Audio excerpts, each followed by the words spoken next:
Assalamualaikum warahmatullahi wabarakatuh. Alhamdulillahirabbil alamin.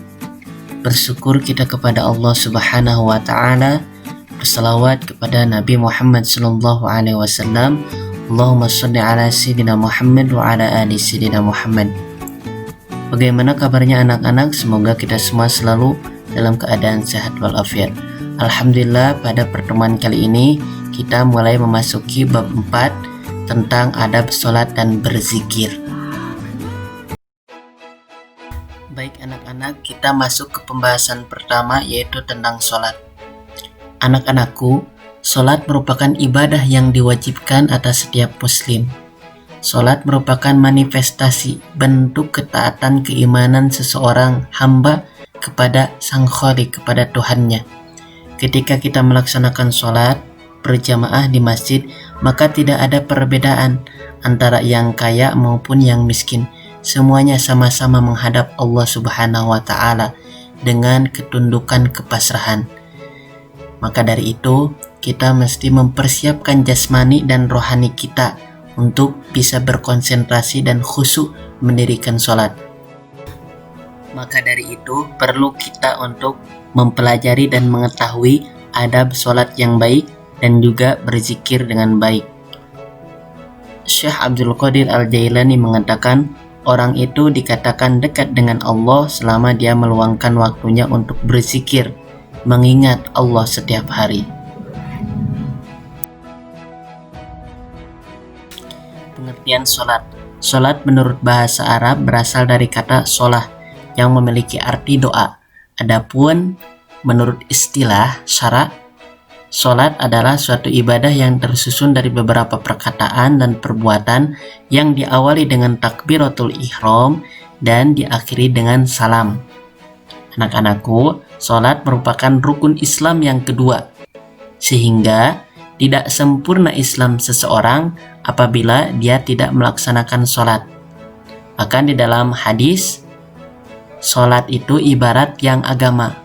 Barang siapa yang dia tidak mendirikan sholat, maka ibaratnya dia telah merobohkan tiang agamanya sendiri. Adapun dalil diperintahkan sholat terdapat di surat Al-Ankabut ayat 45 yang berbunyi, wa aqimis sholata innas sholata tanha 'anil fahsya'i wal munkar. Artinya, dan dirikanlah sholat, sesungguhnya sholat itu mencegah dari perbuatan keji dan mungkar. Anak-anakku, ibadah sholat ini adalah ibadah yang pertama kali dihisab kelak, dihitung di akhirat. Ketika sholatnya baik, maka ibadah yang lain pun mengikuti. Sebaliknya, ketika sholatnya buruk, maka ibadah yang lain pun menjadi buruk. Karena dari itu, jangan sampai kita meninggalkan ibadah sholat yang 5 waktu, yang fardu, yang wajib untuk kita laksanakan setiap hari, yaitu sholat subuh, zuhur, asar, maghrib, dan isya.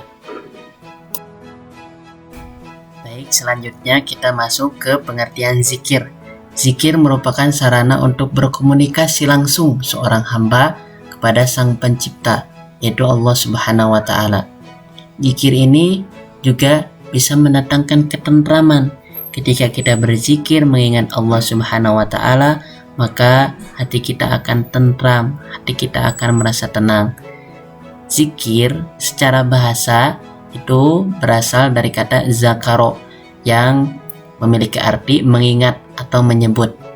Sedangkan menurut istilah, zikir adalah mengingat Allah dengan cara menyebut sifat-sifat keagungan Allah Subhanahu wa taala dan memuliakan Allah Subhanahu wa taala. Anak-anakku, zikir ini tidak hanya sebatas dengan kita mengucapkan tasbih, tahlil, takbir, akan tetapi lebih dari itu, zikir sebagai bentuk mengingat Allah Subhanahu wa taala dengan hati yang menggerakkan seluruh anggota tubuh agar taat kepada Allah Subhanahu wa taala. Adapun dalil-dalil diperintahkannya berzikir kepada Allah Subhanahu wa taala di dalam Al-Qur'an banyak sekali kita ketemukan. Namun yang Bapak tampilkan hanya 2 ayat saja, yaitu di dalam surat Al-Ahzab ayat 35 dan surat Al-Ahzab ayat 41. Di dalam surat Al-Ahzab ayat 35 berbunyi wal hafizina furujahum wal hafizati wazakirinallaha katsira wazakirati a'da Allahu lahum maghfiratan wa ajran azima. Artinya laki-laki dan perempuan yang memelihara kehormatannya, laki-laki dan perempuan yang banyak menyebut nama Allah, Allah telah menyediakan untuk mereka ampunan dan pahala yang besar. Kemudian di dalam surat Al-Ahzab ayat 41 yang berbunyi ya ayyuhallazina amanu dzkurullaha dzikran katsira. Artinya, hai orang-orang yang beriman, berzikirlah dengan menyebut nama Allah, zikir yang sebanyak-banyaknya. Ini merupakan salah satu mungkin dari banyaknya perintah zikir kepada Allah Subhanahu wa taala.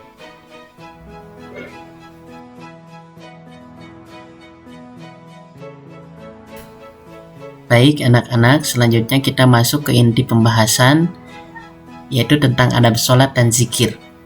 Yang pertama yaitu adab sholat. Apa saja adab sholat yang harus kita hadirkan ketika kita mendirikan sholat?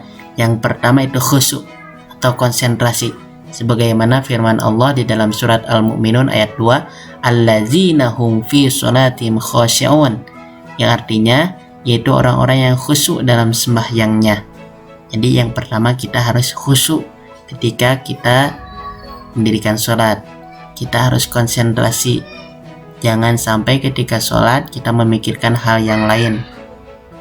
Yang kedua itu hati yang ikhlas. Ya, sebagaimana Allah Subhanahu wa taala berfirman di dalam surat Al-Bayyinah ayat 5, "Wa ma umiru illa liya'budullaha mukhlishina lahuddin." Padahal mereka tidak disuruh kecuali supaya menyembah Allah dengan memurnikan ketaatannya kepada Allah Subhanahu wa taala. Kemudian yang ketiga menjaga waktu dan batasnya. Jangan sampai kita melalaikan sholat, ya, sehingga kita termasuk orang-orang yang celaka. Kemudian yang keempat menjaga kebersihan dan kesucian tempat sholat.